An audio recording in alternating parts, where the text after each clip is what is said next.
Hey everybody, I'm live. It's John Hope Bryant. It's pop-up Saturday morning. It's a beautiful Saturday morning here at Bryant Park and Hope Street. This is John Hope Bryant, founder, chairman, and chief executive officer of Operation Hope. Also the CEO and chairman of Bryant Group Ventures, 35 companies and organizations we run, both for-profit and non-profit. Author of several books. The memo's coming out in September. Hey, Jean Lezour. We're hanging in Bryant Park. It's a beautiful day today, so we're hanging outside. I want to talk to you about a topic that I think will help you. Worrying.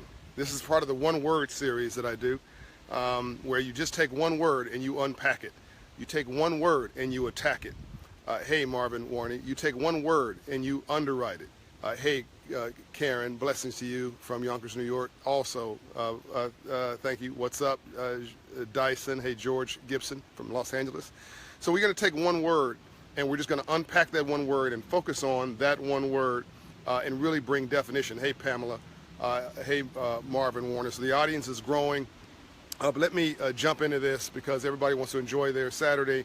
Hey, Brian Hope, one of my counselors from, I think, South Carolina. Pamela Davison from Cleveland, Ohio. If you have questions, I'll answer those questions as I get into the topic. So, first of all, worrying is a disease.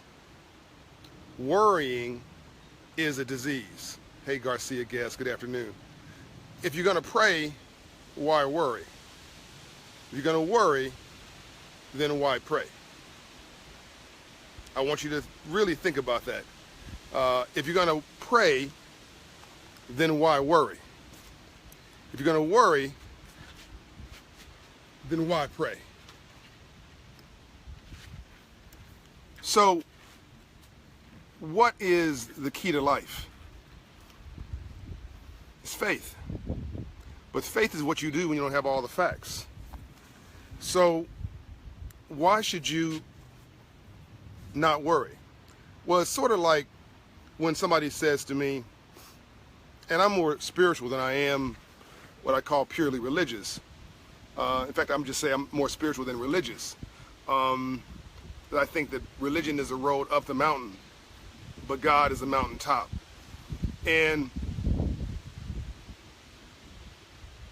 if you think about it from that perspective, you have to say to yourself that faith is what you do when you don't have all the facts.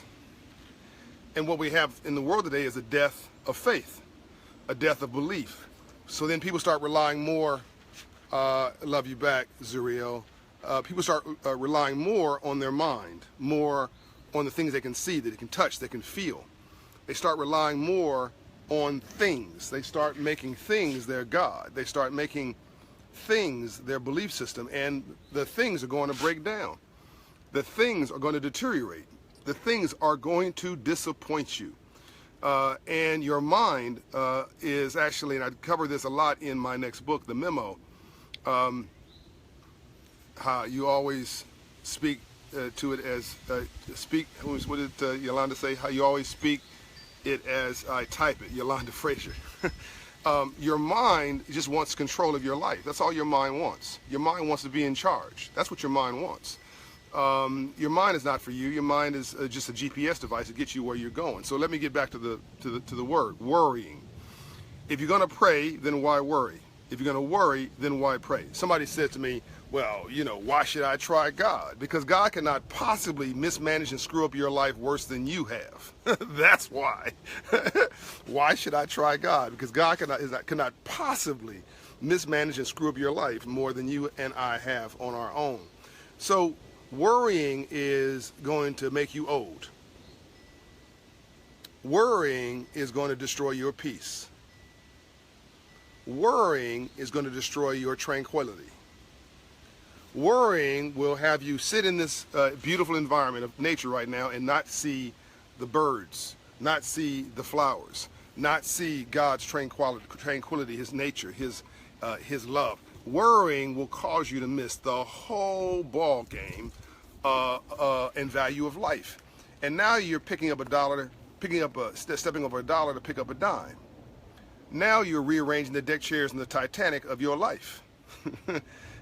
Now you're focusing on the minors and not the majors of your life. You're focusing on the minors and not the majors of your life. So a friend of mine called me a couple of days ago, and he was worrying about something he was going through. And I said, look, what are you worrying about? And it appeared that he was worrying about worrying. Because when you really broke down what he was worrying about, when you actually got underneath the challenge and really specifically, basically the worst thing about fear is fear itself. If you got to the details of what he was dealing with, and I really just unlayered it layer by layer, and said, okay, if this happens, you can pay for that. If this happens, here's your strategy for this. If this happens, then you go. If your adversary goes left, then you bob right. And once we got through with all that, he's like, man, this is not so bad. This is not as bad as I thought it was. What was I worrying about? You're worrying about your fears. You're worrying about your insecurities. You're worrying about worrying because your brain doesn't want to give up.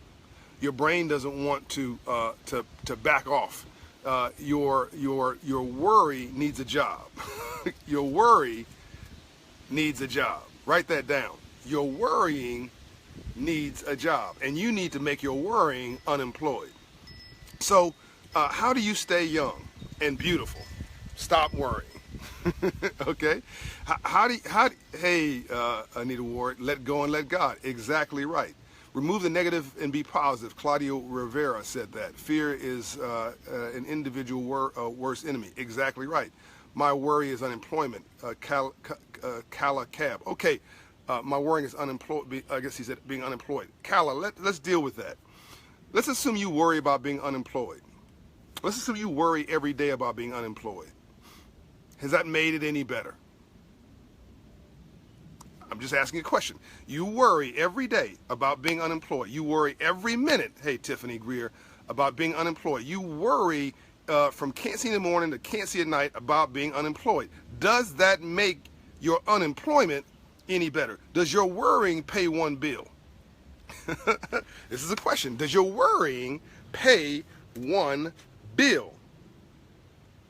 The answer is absolutely no, it does not. So my worrying is fear. My worrying fear is not employable. No, I'm employed. He's worried about being unemployed. Okay, that's even worse, Kala. Like you already have a job, but you're worried about not having the job that you have. Like, okay, think about that. So if there's a minute and there's 60 seconds in it, and you're spending 20 of those seconds worrying about the past, and another 20 of those seconds worrying about the future, and you only have 20 seconds to be present in your life, then yeah, you're going to lose your job because you're not focused on your excellence. Did you get that? If there's a minute and there's 60 seconds in it, you got 20 seconds worried about the past, and which literally doesn't exist. It literally it's gone. Another 20 seconds worried about the future, which literally has not happened.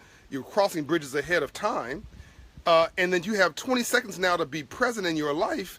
And now you're not present in your life because you're full of anxiety. Now you can't do your job. Now you can't raise your kids. Now you cannot show up in your family. You can't show up for yourself. You can't read a book. You can't read a magazine. You can't study because you're so busy, preoccupied with being worried.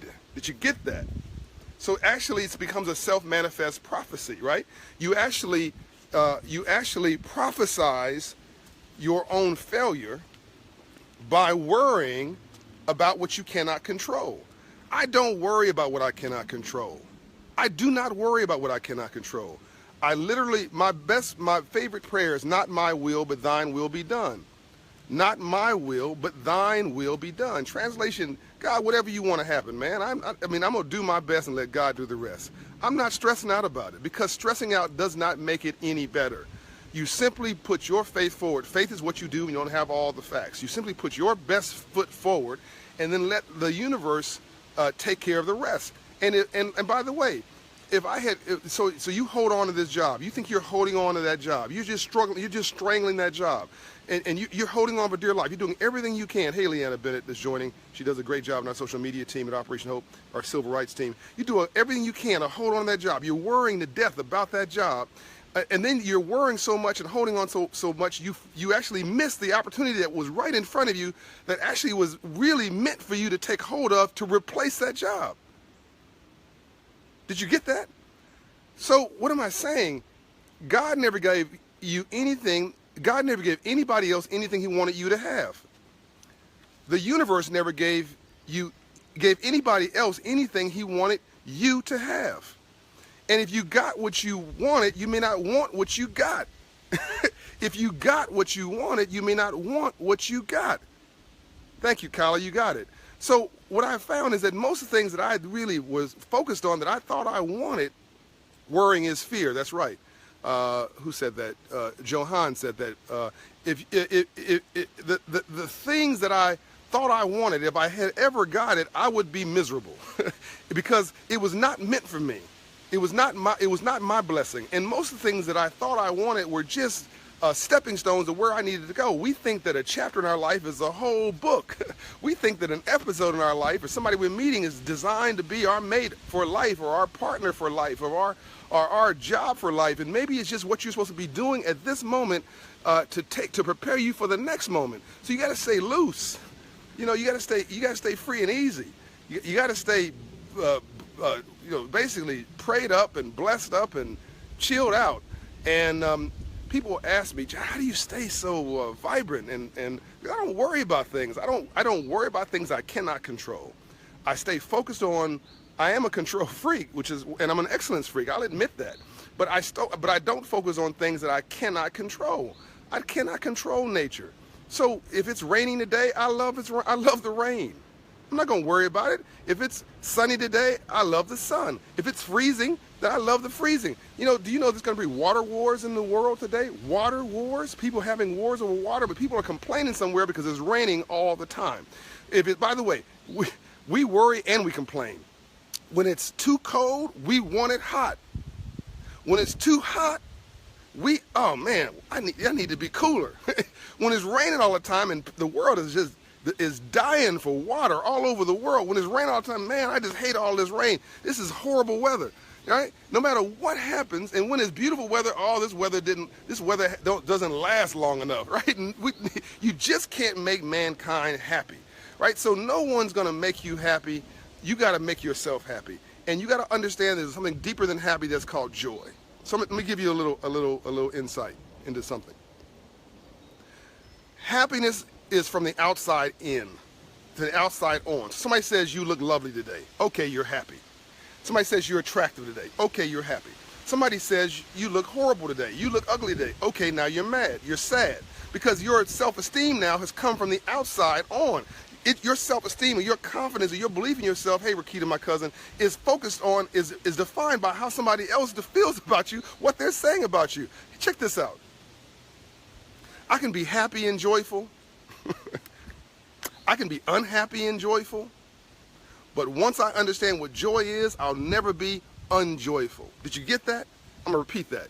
I can be happy and joyful. I can be unhappy and joyful. But once I understand what joy is, which comes from the inside out, I will never be unjoyful. So you want to make sure you can't be unjoyful, which means I can have bad days, but I'm not a bad person. I can screw up, but I'm not a screw up, right? And so whether you're worrying about something or not, it's not going to make it any better. In fact, I'm guaranteeing you it's going to make it worse. You're going to get ulcers, you're going to get hypertension, you're going to be at risk for a heart attack, you're going to be stressed out, you're going to prematurely age, your skin will reflect your worrying, your body will reflect your worrying. You're not going to go to the gym because you're worried about something. You're just frozen.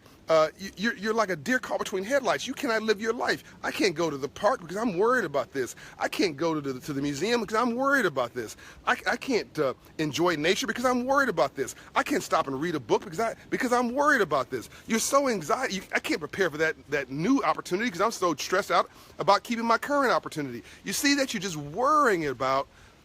You're worrying about the wrong. Well, you're worrying about anything, because whether you're worried about it or not, it's going to happen or not. Whether you believe you can or you believe you can't, you're right. Whether you believe you can or you believe you can't, you're absolutely right. Karen Horry says, preach.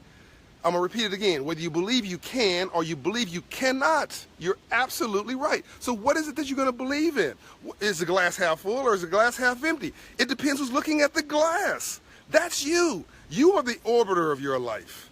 You are the definer of your joy or your miserableness. It's not what people call you. It's what you answer to that's important. And never, ever, ever answer out of your name. And to argue with a fool proves there are two. Overweight, depressed people eat and sleep a lot. Yolanda Frazier, correct. A friend of mine who is slimmed down remarkably, but was eating themselves into, well, more worry. They were worrying, they were depressed, and so they were eating for therapy. So all an addiction is in a response to a set of emotions you can't handle. And all this, by the way, is part of wealth building. Everything we're talking about here is part of wealth building, because being wealthy has nothing to do with money, okay? And this is part about getting the memo. There's a memo on life. There's a memo on your health. There's a memo on free enterprise. There's a memo on capitalism. There's a memo on joy. There's a memo on living your best life. There's a memo on living your best life. I want you to get the memo. I want you to get the memo.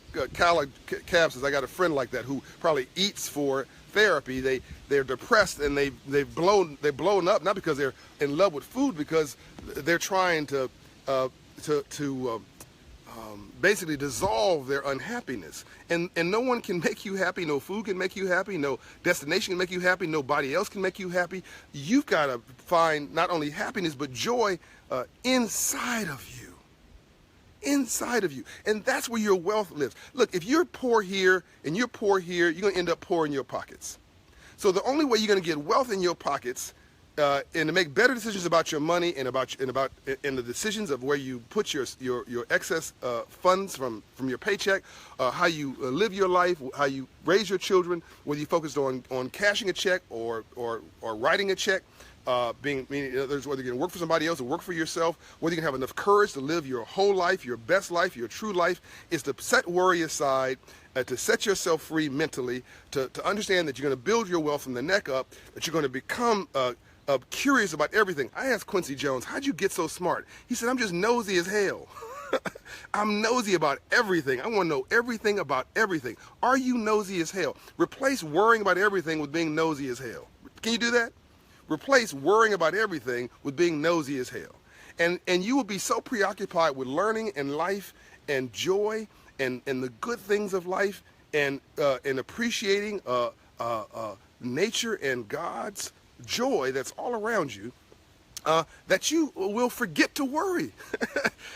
And it will be replaced by your utter, absolute acknowledgement of all of your blessings and all of your gifts. Do you realize how blessed you really are? You cannot be responsible for someone else's happiness. It's Jerry Williams. Exactly right, okay? So I want you to take the message from the day, which is this one word of worrying. And I want a friend of mine said to me, she said to somebody she loves, who was really hating on himself, destroying himself, worrying and player-hating himself, said, I want you to give that SOB inside of you, that horrible, destructive, negative person inside of you, I want you to give that person a name and then tell them to go to hell.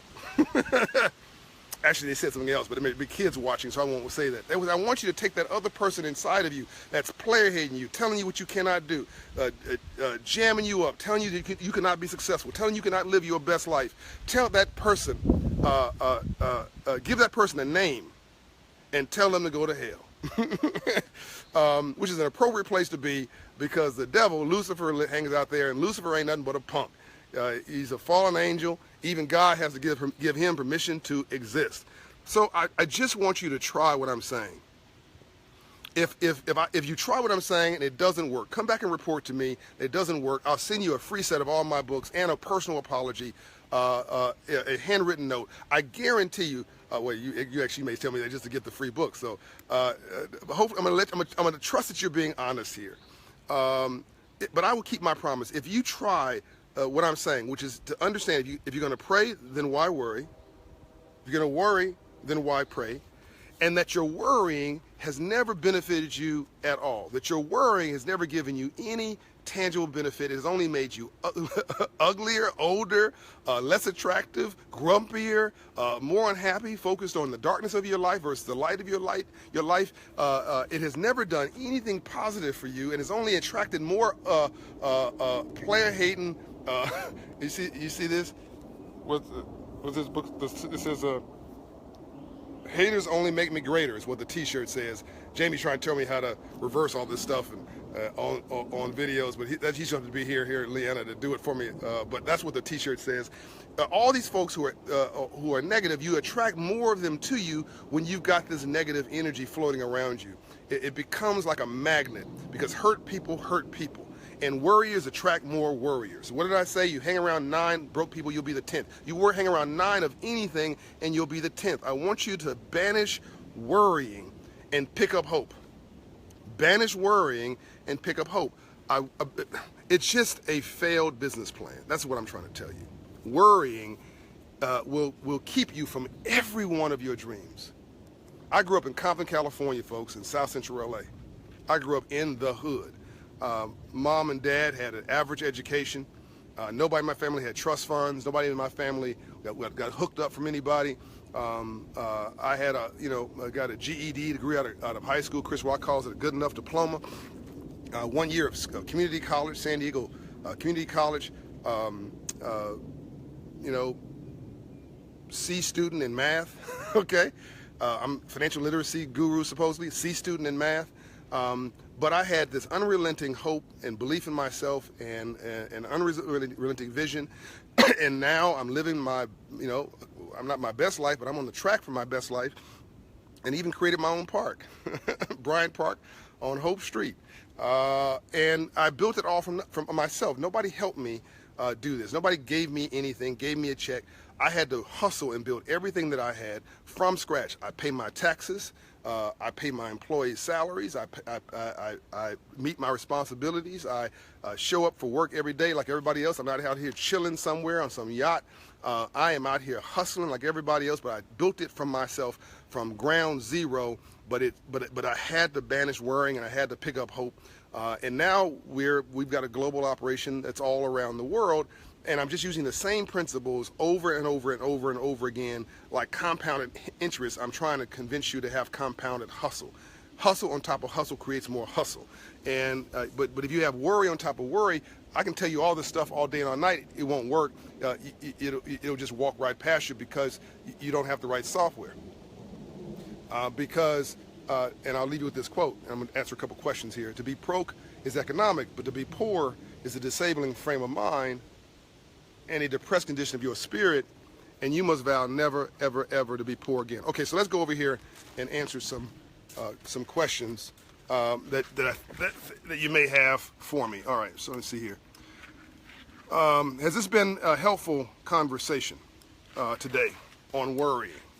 Let me know that, because if these topics, if some topics resonate more or less than others, I can shift all this up. Stacy Hayes, great example of living your name. Thank you very much, Stacy. Yep, my middle name is Hope. Let me see here. We need to build our own Hope Park in our minds. Frank Jordan. Exactly. Well, before I had a Hope Park, literally, I had a vision in my mind. That is literally true. The Bible says where there's no vision, the people perish. So literally everything that I do in my life started with a dream, and it's still a dream. I'm still a dreamer. As Dorothy Height once told me, I'm a dreamer with a shovel in my hands. Yeah, John, I vowed never to be poor again. That's Karen Horry. Great. Okay. Craig says, yeah, the topic's very helpful. Craig Young. Okay, great. Let me see. Johan, yes, great topic. Let me see here. Claudia Rivera, you learn what your main goal based on what you faced in life and your work, on what you could or help you before you to what you can. Basically, I think Claudio, I think it's a he. Claudio is saying that I'm modeling what I'm helping, asking people to model what I have done, and amplifying on that. And if that's got that right, the answer is yes, that's true. But I'm also saying that while I have honorary doctorate degrees today, and I've been to Harvard and all these fancy places, getting commencement speakers at major universities, that I had an average education myself. And Dr. King got a C- in public speaking from Croce Seminary, right? That's true. But you can't worry about the fact you got a C- in math or C- in this grade. You can't worry about the fact that you're 10 pounds overweight. You can't worry about the fact that you're one note down in your car note. By the way, being worried is different from not being concerned. I want to make sure I'm not telling you to throw out your concerns. I'm very concerned about what's going on in the world. I'm very concerned about what's going on in Washington. I'm very concerned about what's going on in my community. I'm very concerned about what's going on with you, which is why I'm doing these videos, right? If I wasn't unconcerned, I wouldn't be doing these videos. But there's a difference, and maybe I should have said this earlier in the video, so I apologize. There's a big difference between being concerned and being worried. Do you understand that? Be very concerned, just don't worry, because worrying only makes you older, aged, and unhappy. Worrying is the opposite of faith. It's the death of faith. It's the death of truth. It's the death of hope. So, and the most dangerous person in the world is a person with no hope. Worrying makes you cynical, not skeptical. Be very concerned. I'm very concerned about life. I'm just not worried about it. I mean, nothing bothers me. I don't let nothing bother me. It doesn't mean that it does not bother some, okay? But I just don't let it bother me. I'm trying to give you some better light here. Okay. The change starts today, John. That's Karen Horry. Fantastic. Let me see here. Some additional questions. You have questions for me? I'll answer them here. Claudia, concern is based on improvement. Exactly right. Paul Caldwell, I'm looking to start a new business. I've been putting off since my last business venture with some friends. I'm shell-shocked. How do I overcome that process? Great question, Paul. First of all, you got to hang around other entrepreneurs. You got to hang around other people, and you got to hang around books and stories that example. When I failed really big time in my life on one of my businesses, I bought a book called really old book. So I'm not sure you can find it now. When Smart People Fail. When Smart People Fail. And I went and bought several books that were dealing with adversity and overcoming adversity. And then I read a book also by Scott Peck called People of the Lie, which dealt with human evil. And I just learned, that what I was going through wasn't unique to me, and that what I had to do was outrun failure, because failure, like the devil, is a punk. Fear is a punk, the devil is a punk, and failure is a punk, and they're lazy. And so if you get up early and stay up later and work harder, you just will outrun failure. And as I said to a friend of mine the other day, they said, well, why do you stay so busy? I said, because it's hard to hit a moving target, okay? So I just would encourage you to get back in the game. When I crashed my race car on a racetrack in 2014, the first thing I did was try to reschedule my training session with an instructor I trusted, get back on the track and go to that same area where I had an incident.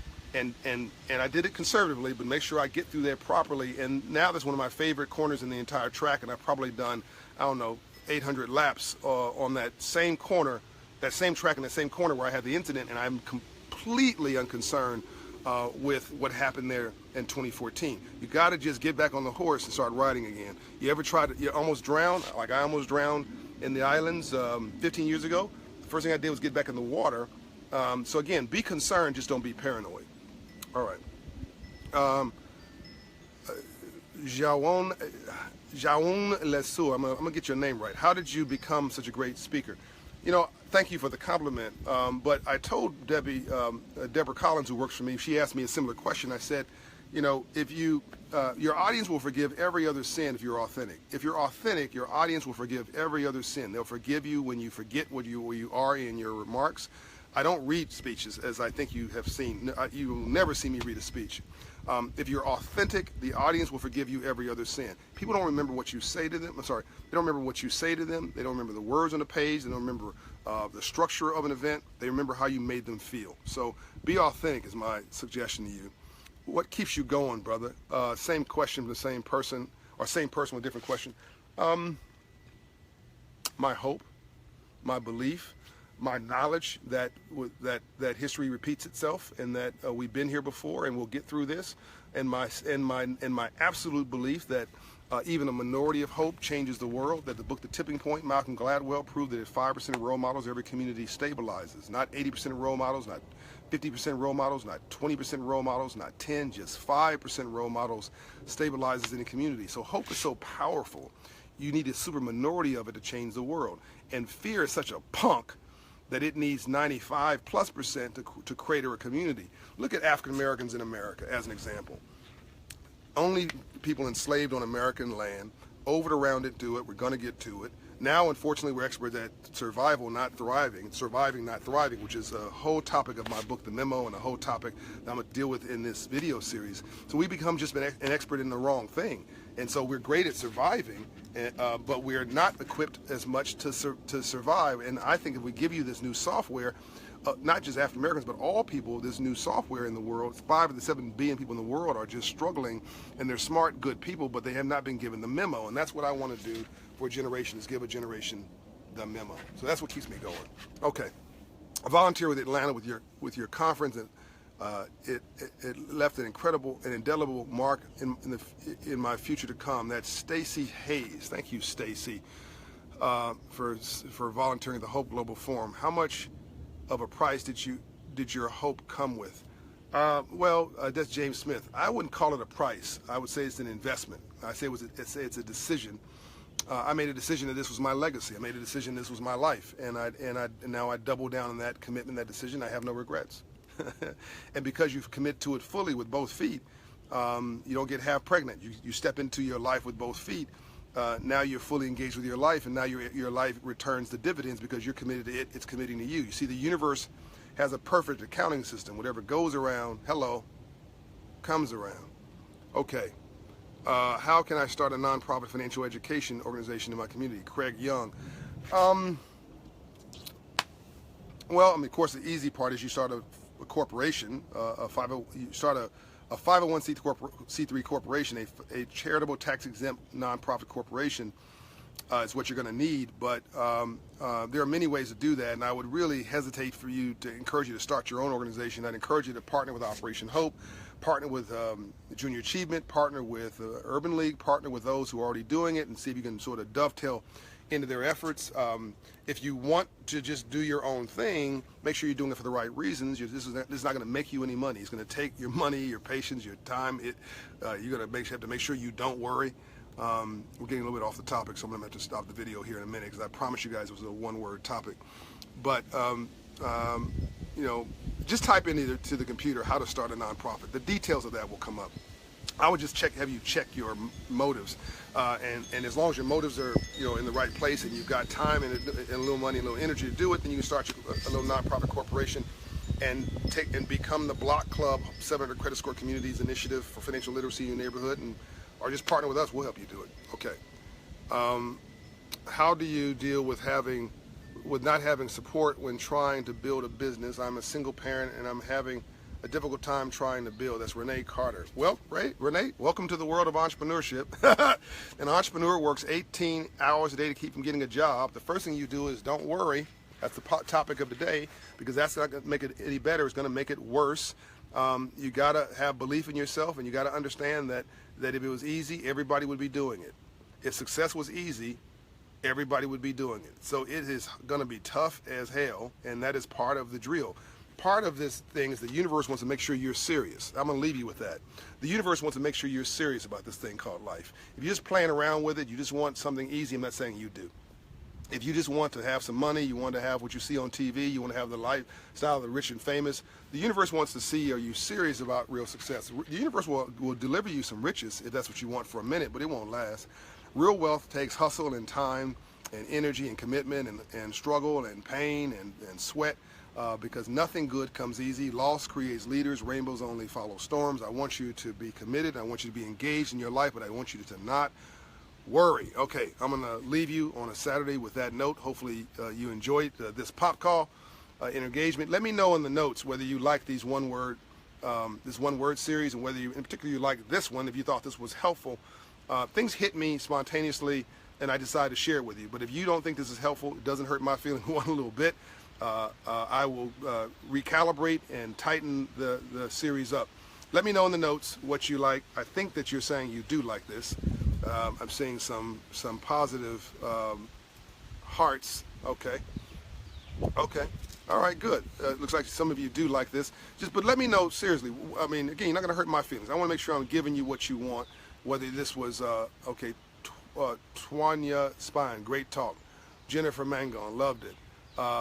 Jennifer, you got your best life right in front of you. Claudio Rivera, love the one-word series. Karen Horry, it's always helpful. Chaz Scott, extremely helpful. Alpha Gaines, Zadwa, loved it. Okay, all right. Well, look, spread it to your family and your friends. Dave Sangster, I see you.